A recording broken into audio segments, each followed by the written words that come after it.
us again today is our Metrics and Technology Director, Mr. Thomas Duke Robinson.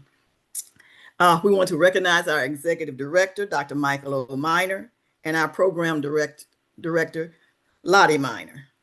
By now, you are aware that we are making ongoing changes to ensure that we are providing current and relevant information and resources designed to uplift and equip parents and other child caregivers or providers with practical tools, timely resources, and faith-rooted encouragement.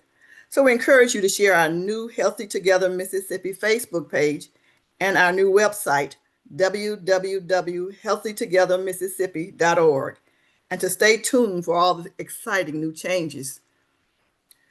Well, November's health and wellness observances include the American Diabetes Month, Lung Cancer Awareness Month, and National Family Caregiver Month.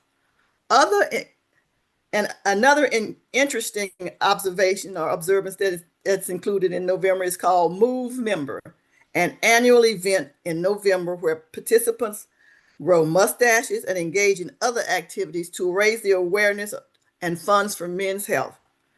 So look out for that one, and participate in it if there's some event near you. With the holiday fast approaching, the rush of excitement and activities can overshadow our intentions and our commitments to our own self-care. So today we have speakers that will remind us of the importance of our own self-care while taking care of the ones that we love. And they're going to provide us with knowledge and resources, and the permission to lead with our own self-care during this holiday season. And yes, even think about beginning a new tradition for upcoming years. So a note to self, I did say years, not year. So we have with us today Miss Whitney Cox and Octibawa.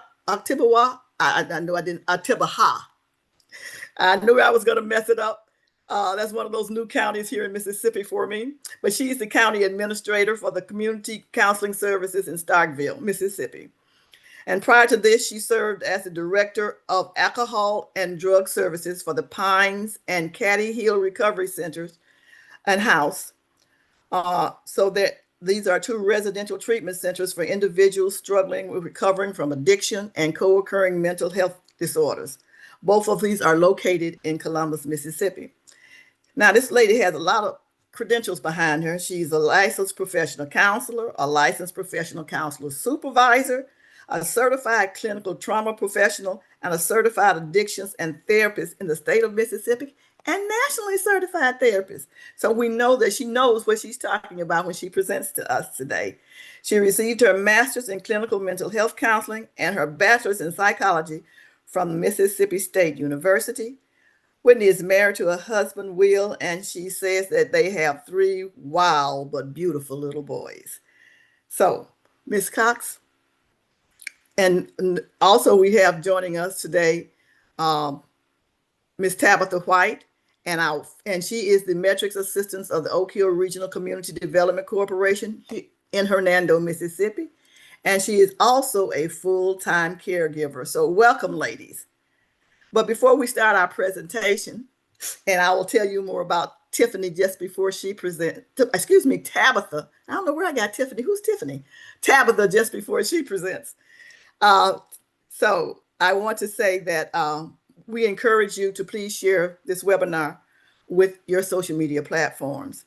And then I want you to get your pencil and your paper and be sure that you take lots of notes and write down questions that you may have as both presenters do their presentations today, because we want to make sure that before the end of the presentation, we answer any questions that you might have about today's presentation.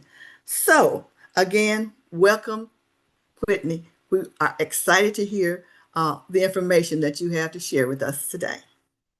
So Duke, will you begin sharing the screen for her, please?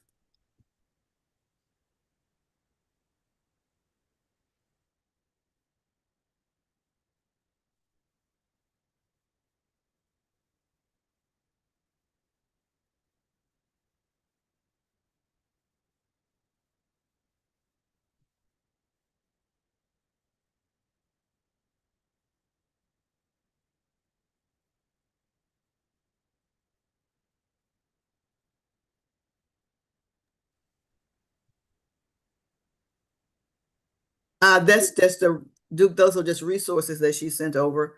The PowerPoint presentation should be at the bottom of the email.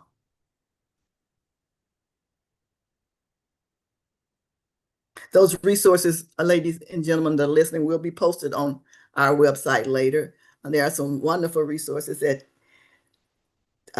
Whitney has taken the time to put in one space for us so that we don't have to go looking for them ourselves. And we want to take an opportunity to thank you for that. And Right. Ms. Patina, I don't have a PowerPoint attached to the email. I'm sorry. So if you would just start just sharing some information, then I'll go and Okay, I'll go ahead and get started. So I'm really excited to be doing this today, and I thank y'all for inviting me. As a caregiver role that all of you have, most of you either are a caregiver either in your professional life or your personal life. But what I know about caregivers is that you're probably serving in that role in all areas of your life. And so the hope today and the objectives that we're going to be working on are helping us figure out what that looks like, the impact of that, because as a caregiver, you are so accustomed to caring for everyone around you and running everything and handling everyone's to-do list that oftentimes we are quick to forget our own needs. And so, one of the objectives that I hope you get out of this is being able to recognize what it looks like when you are experiencing some of that burnout, some of that fatigue, and the pitfalls of being a caretaker. And so, the last objective that I know that we are going to get to is looking at a holistic means of treating that. So, self care for mind, body, and soul. And I'm going to give you some tips and some pointers of things that can be helpful so that we don't neglect ourselves and that we focus a lot on how to better care for ourselves so that we can continue to give the quality of care that we're used to giving to people around us.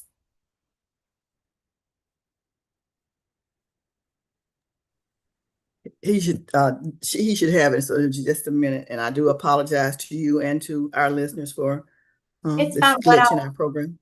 It's okay. What I will do is I'll just keep moving right along so that when he gets started, we can just pick up on the slide, that I'm talking Wonderful. about. Okay. So we went over objectives, but what I want to say first are the strengths of a caregiver. Um, Caregivers often experience an increased self-worth and they have a lot of self-esteem usually about themselves because it feels good for us to help other people. If you fell into the role of a caregiver, it was not by accident usually. Usually that is like a servant heart, a spirit of helping someone who truly cares about other people and wants to help them. And I think that's the ultimate strength that a caregiver has. On top of that, caregivers are very resourceful. They have served in a role where they had to learn things quickly. They had to develop new skills so that they can get needs met for themselves and for other people. So, caregivers are resourceful, they are empathetic, they are often great communicators because they've had to be good communicators. Problem solvers, quick learners. So, there's a wide variety of strengths that caregivers possess. And because of all those strengths and because of all the skills that they have, they often have really good connections and relationships with the people around them, particularly maybe the people that they are caregiving for, but also family members, friends of that loved one. So they tend to have pretty good relationships with those around them and a good set of skills that they use in all areas of their life.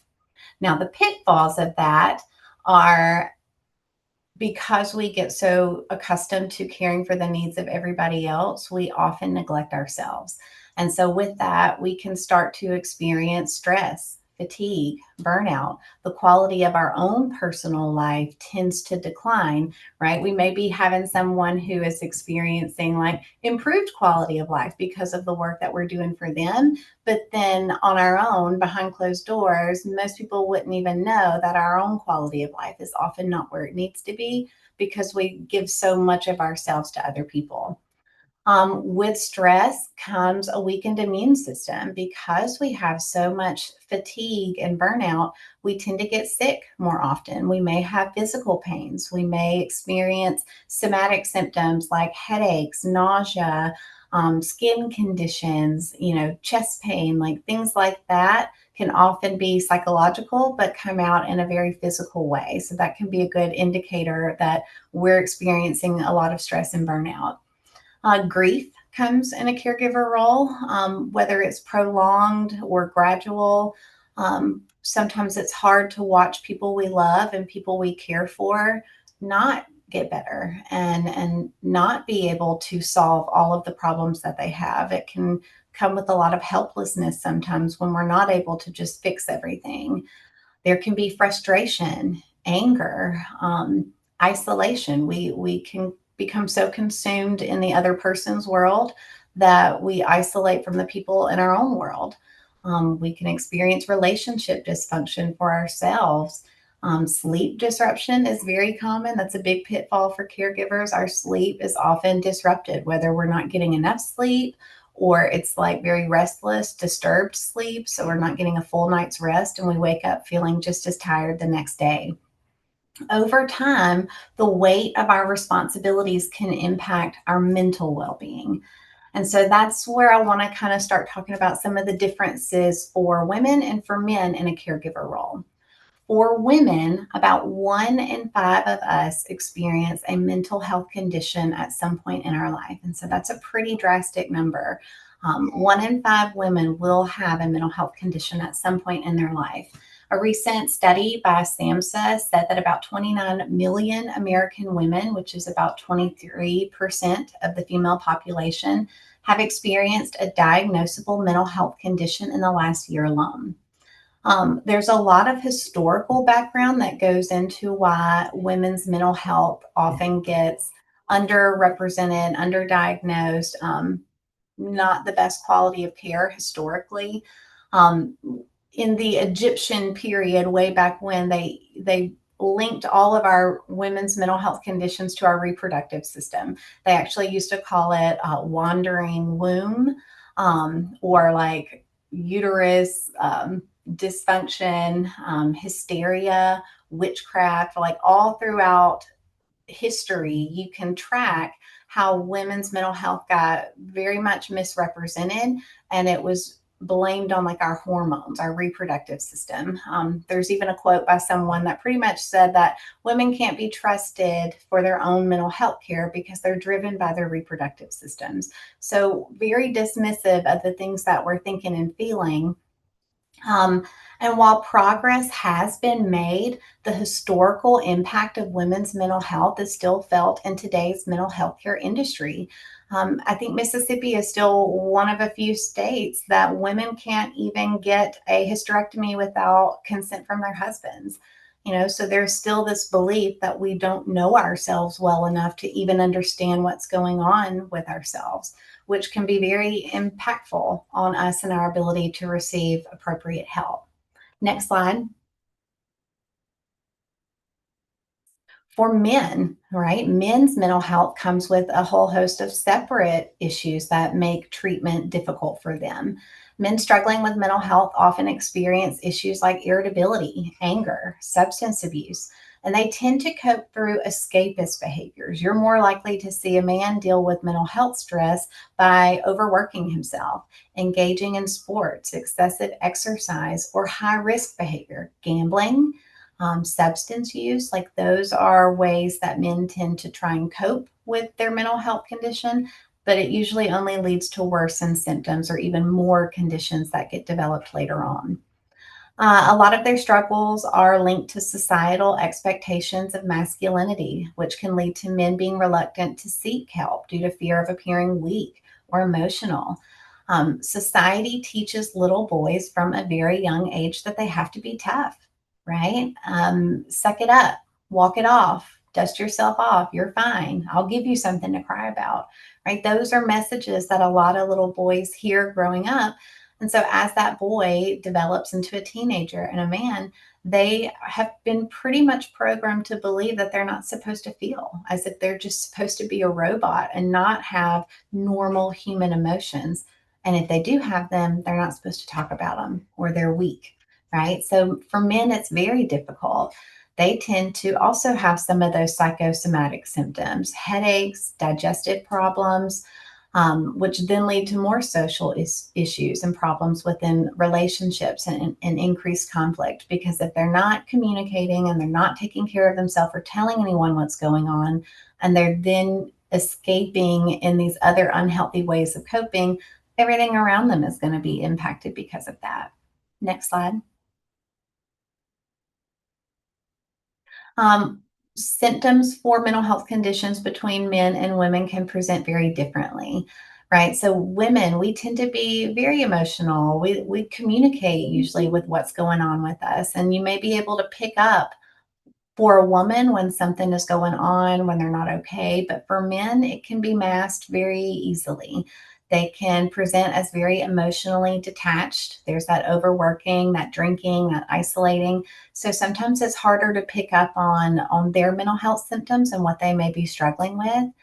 They're also less likely than women to seek professional help. All of that societal stigma often prevents them from ever even entering a counseling office in the first place.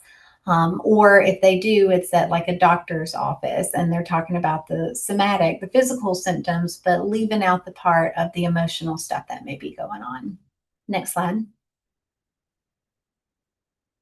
So, what happens when we don't take care of ourselves? We are more likely to experience persistent sadness, feelings of hopelessness. You may see noticeable changes in mood, energy level, appetite, difficulty sleeping or sleeping too much, appetite and weight changes, misuse of alcohol, drugs, or both. Oftentimes, substance use begins for a lot of people as a form of self medicating, trying to not have to feel, think about, or deal with the things that are weighing them down. Decreased energy, excessive fear and worry, extremely high or low moods, aches, headaches, digestive problems, anger, irritability, social withdrawal, thoughts or behaviors that interfere with work, family, or social life, right? So, anxiety and depression, a lot of us often experience some of those symptoms throughout our life. Where we know it becomes problematic is when our life starts to suffer because of it.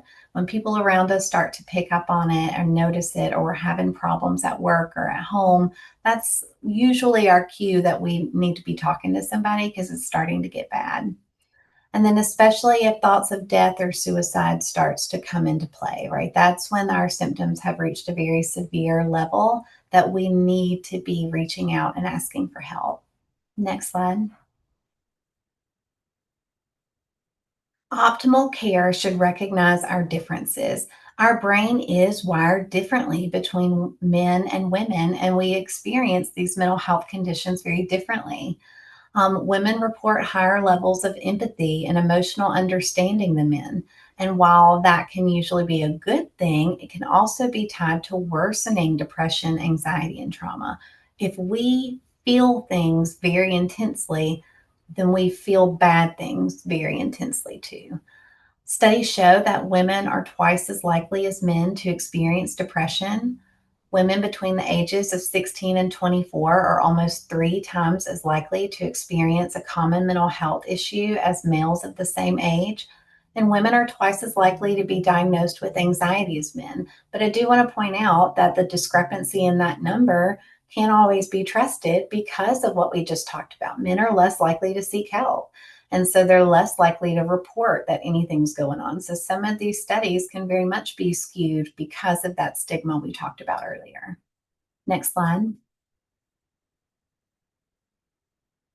What are we struggling with the most? Men tend to experience higher rates of autism, schizophrenia, antisocial personality disorder, and alcoholism. Women are more likely to experience depression, anxiety and specific phobias.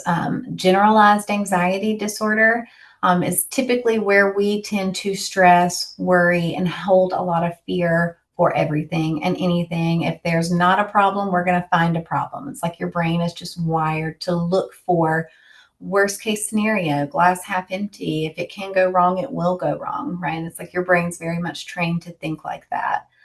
Women are more likely to experience post-traumatic stress disorder, suicide attempts. But what's interesting is that men die from suicide at 4 times the rate that women do. But women attempt suicide 2 or 3 times more often than men. And so the discrepancy there is because of the method of suicide. Men are more likely to select a more fatal means of a suicide attempt than women. And then women are more likely to also have eating disorders. So women account for at least 85% of all anorexia and bulimia cases and 65% of binge eating disorder cases. With eating disorders, they're centered a lot around control. And so if there are areas in our life that we feel like we don't have control over, I can control what I consume and what I don't. And so that is where a lot of them can stem from, is being able to establish some sense of power and control. And if I can't control anything else around me, I can control what I do to myself. And so that's kind of some of the root cause there. Next slide.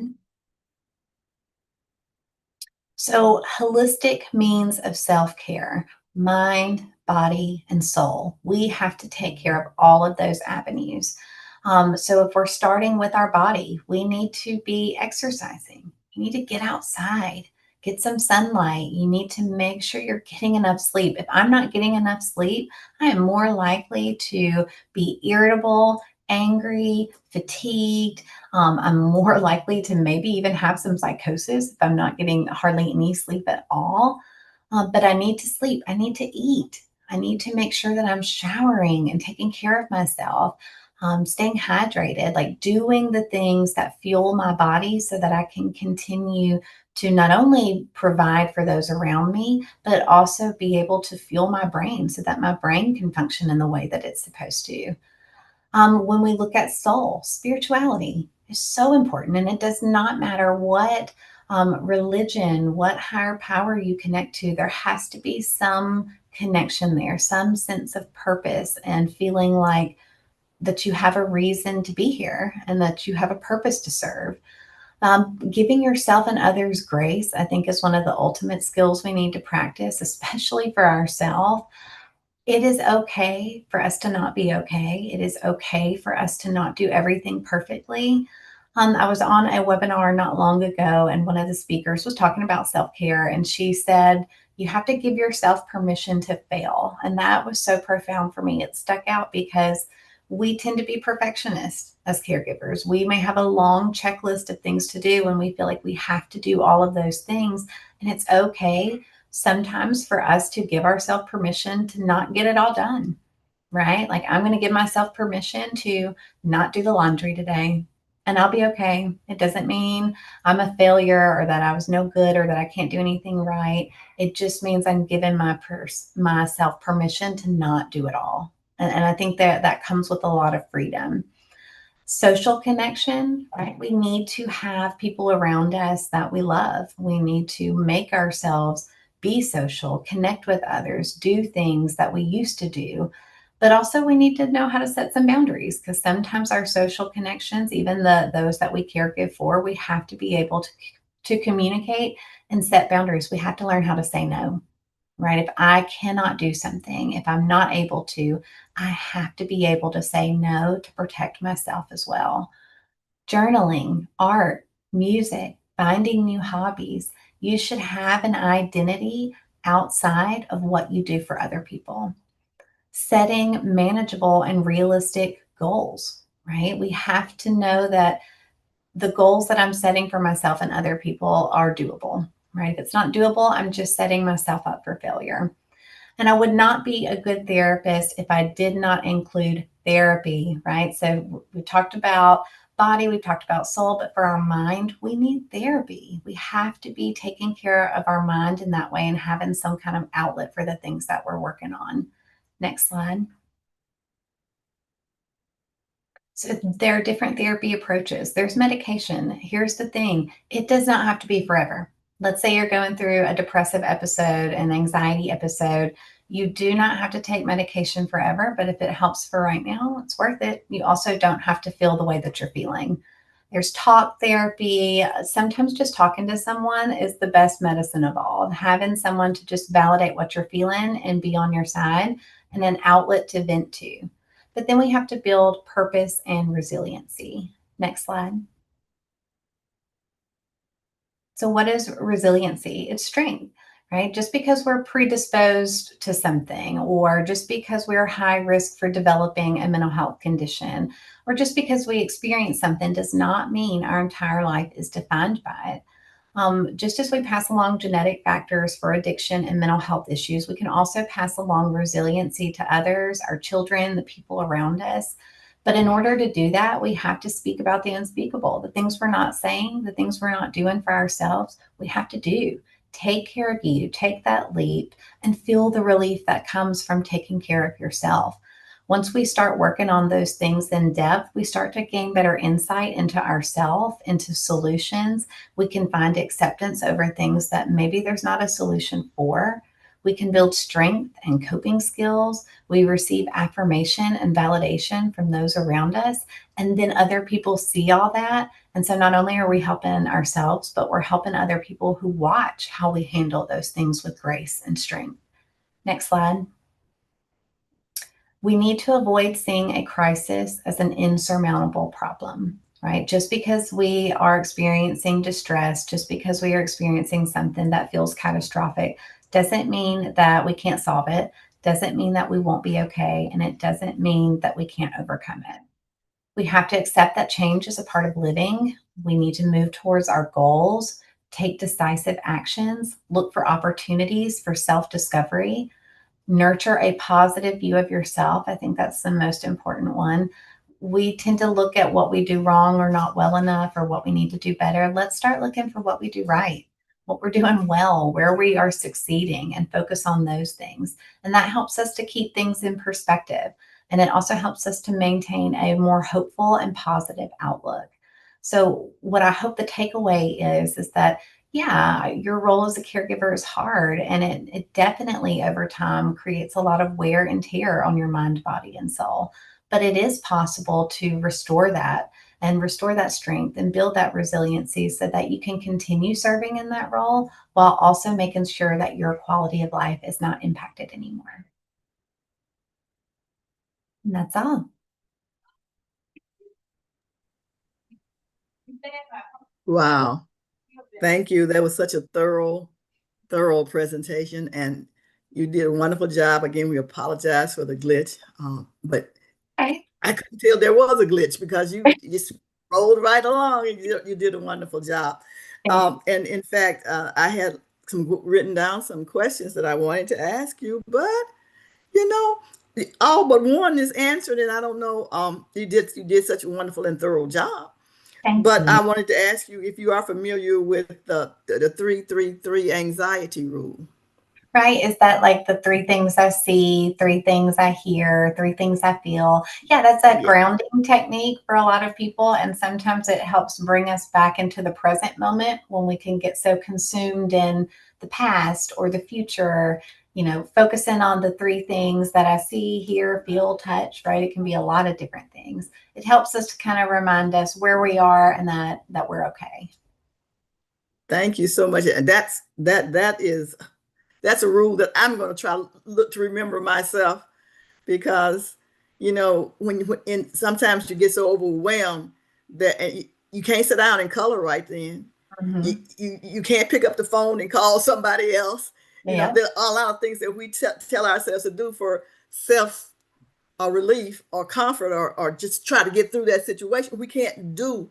So Mhm. this 3-3-3 rule is something that is very simple and something that we can do, and hope that will help to ground us and help us not scream or tear our hair out or snap at mama or daddy or whoever we're providing the care for. And so Mhm. again, thank you so much, and we will be talking to you again. I'm sure that people will have questions after we have Miss Tabitha White's presentation. So it's been very interesting. So now we're going to talk. Our next speaker is Miss Tabitha White. And she is, as I said earlier, the Technology and Metrics Assistant at Oak Hill Regional Community Development Corporation. But she's also a full-time caregiver, and that's the role that she is going to talk with us today about. And so she has more, she says she has more than a decade of experience caring for seniors, and she has developed a deep understanding of the importance of self-care while supporting others on their journey to better health. She holds a master's degree, she has a master's degree of business administration with a concentration in human resources from the Union University. Outside of work and caregiving, she says she enjoys spending time with her family and cooking during the holiday seasons. So everybody that don't want to cook, maybe we should go over to Tabitha's house during the holiday season. Welcome, Tabitha, and thank you so much for being here. Thank you for having me. Thank you for thinking about me today. Okay, so I have some questions that I would like to ask, and since so when did you first become a caregiver? I first became a caregiver around 11 or 12 years old when I was caring for one of our senior neighbors after the loss of her husband. And today, what would you say your biggest challenge has been? Because I'm a wife, a mother, a grandmother, and an employee of Oak Hill, I would say my biggest challenge has truly been time management and burnout. Okay, can you share some strategies with us that may help us to navigate successfully around those challenges? Yes, ma'am. Some strategies that may help to navigate successfully around those challenges are prioritizing yourself and well-being. I've experienced illness from the stresses of burnout and overextending myself because just as Mrs. Cox stated, by working, and I've worked other places other than here, I've just extended myself. Okay, yeah, I can do that. I can do that. And then I'm a mom and a grandmother and a wife, and I'm a full-time caregiver. You know, I have a loved one in the home, and I'm a full-time caregiver for that person. And I have to put everything on the calendar, everything. If I do not organize everything, my time management skills are just totally out of whack. So I use my calendar. All my family and friends know that anytime they ask me for anything, that calendar in my phone is the go-to. The first thing, can you do this? Can you go here? Can we do this? Can we do that? The first thing I do is check my calendar. And if my calendar is full, then I'm not afraid to say, no, I can't make it this time, or I can't do it this time. As it relates to the burnout, you know, that helps me even with the burnout. I'm not afraid to say no. I take time out for myself, and I believe in preventive care. So those are the things that I do. I take care of myself, and just try to exercise, do all of the things that I'm supposed to do to just kind of keep myself from being burned out and not taking on too much. So I heard you. And I think that when you said that burnout, and one of the most effective ways is to have a calendar, and then not be afraid to say no. Stop. We're not super women. We're not superhuman beings. And so we have to stop and realize the limits and not be afraid. First of all, you got to know your limit. Mm-hmm. So you have to know yourself. Sit down with yourself and figure out what it is you can do and what you can't do. And then be honest about it and share that information with others. And don't be afraid to ask for help when you feel like you're being overwhelmed. So I'm on board with that. I don't necessarily do it, but I know how to say it. So I just wanted to know that are there any other tips that you would like to share before we hear from our listeners today? Yes, I was actually looking at the I have a couple of things. One thing is qualities that help me in taking care of myself is just some of the things that Ms. Cox said, actually, is what I already had written down was spiritual grounding. I make sure that I spend some time with myself every single morning. That is very important because if I do not, then I find myself just having my patience are short and I'm just running around and different things are stressing me out. And that way I get up, I exercise, I read the Bible, I pray, just listening to music, whatever it is, I take that time out for myself, whether it be 20 minutes. If I'm exercising, of course, it's way longer than that, but or if it's 5 minutes, I take that time out to spend with myself, by myself, before I proceed to do anything for my loved one. Also, I listen to my body and I proceed accordingly. If there are some things, if I'm tired that day, some things that are on my calendar, I may not do. And, you know, even just as Mrs. Cox was stating about laundry or whatever the case may be, I listen to my body. If my body is saying you can't do anymore, then it's just I can't do it. And the third thing is to prioritize my wellness. I don't miss any doctor's appointments. I'm a firm believer in preventive care. Dental appointments, whatever the case may be, I am on it. Whatever the doctors give me to do, because if I'm not healthy, it makes it difficult for me to care for the person, you know, my loved one. And my last tip is what helps me is having a person of accountability. My friend, I think she's still on here, Tonisha Brown, I call her my Brownie Brown. She helps me to prioritize myself. And she helps me to stay grounded. She'll sometimes say, oh, you know, she told me the other day, I think you need a nap. And I said, but I'm just so tired and but I can't. She said, no, just go lie down and just lie down and rest yourself and take a nap. And I kept saying, and she kept saying, no, promise me you're gonna do it. Promise me you're gonna do it. So I promised her that I would do it. And in promising her, when I did take that time to lie down, that I thought would be maybe 10 minutes, I slept for 2 hours. And that's all I have.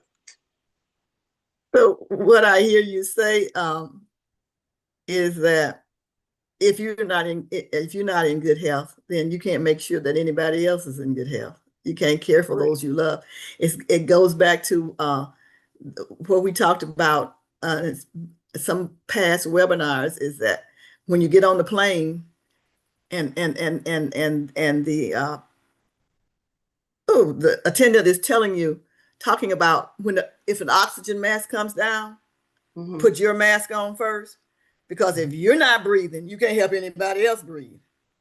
And so that principle goes across our lives, is understanding what your limits are. First, understanding yourself. And that's something that a lot of us don't do. We don't tend to sit down and really take stock of who we are and what we are and why we are and what we believe and why we doing what we're doing, what we're doing. So it's important, first of all, that you understand that, and then that you get a schedule and you follow that schedule based on what's important to you and what's important to that person. And then you do those things, and you have someone, you call them accountability person. Yes. because it's easy to tell yourself, you know, after I get through with this, I'm gonna take me a nap, or after I get through with this, I'm gonna sit down and read, or after, and sometimes it never happens. After never gets there. So if we're having someone that's holding us accountable, right, and not being afraid, it's got to be somebody that you respect, and somebody that's not afraid to speak up, and somebody that, you know, when you make that promise to, that you're going to keep that promise, because that promise is important to that relationship. So again, I want to tap that. You're the type of person I've learned since we worked that do not like to be up front.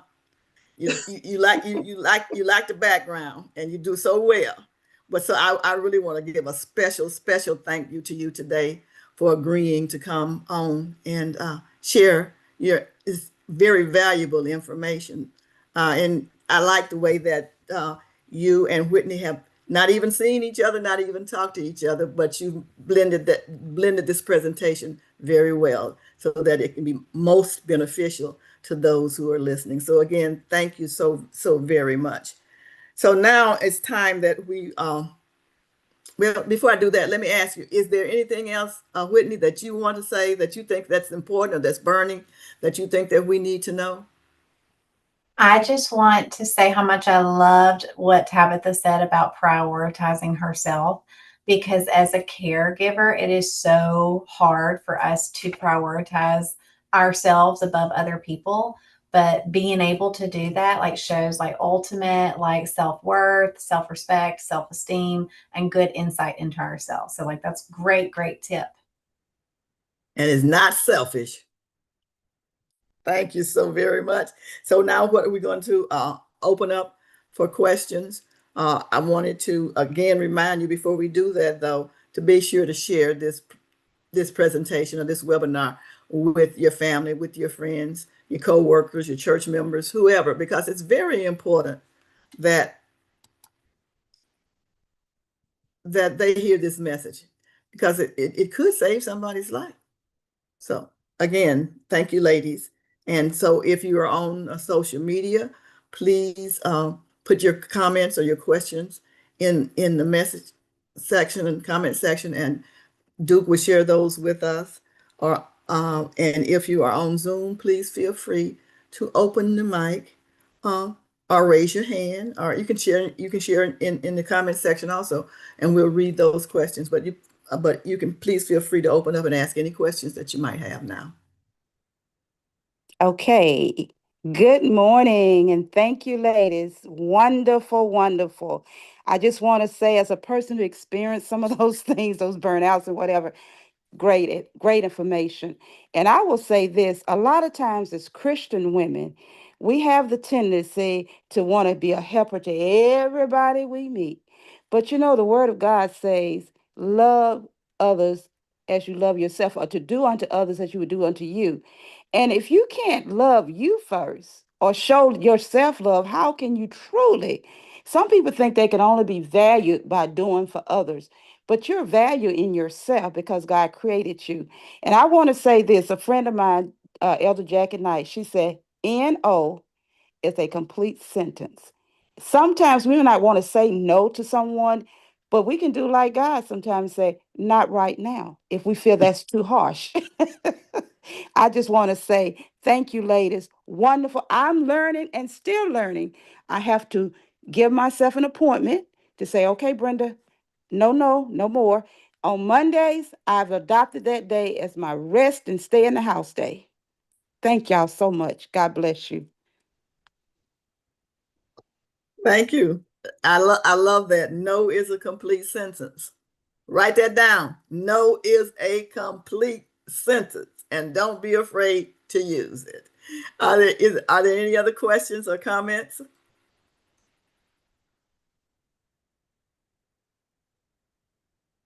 No. Okay. Well, we won't prolong the hour. So again, I want to say thank you to you, both of you ladies, and just stick around for a few minutes when we go off social media. We will remain on Zoom for a few minutes. Okay, now it's been a really great day, and the knowledge that is shared has been helpful to me, and I hope that it's been helpful to you. But I wanted to give you some friendly reminders. So our Ask Mary and Pat Zoom webinar is 6 p.m. Monday, November the 24th. Let's Talk Real Estate with Aria Mays is tomorrow, Thursday, November the 20th at 11 a.m. And finally, we want you to remember that our third Wednesday Parent Resource Chat, we will not have a webinar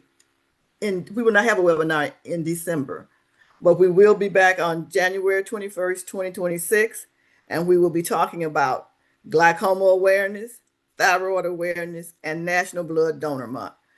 So we want you to please make sure that you join us and encourage your family and friends to join us. And we want you to know that you can always learn more information about us at our new website, www.healthytogetherms.org.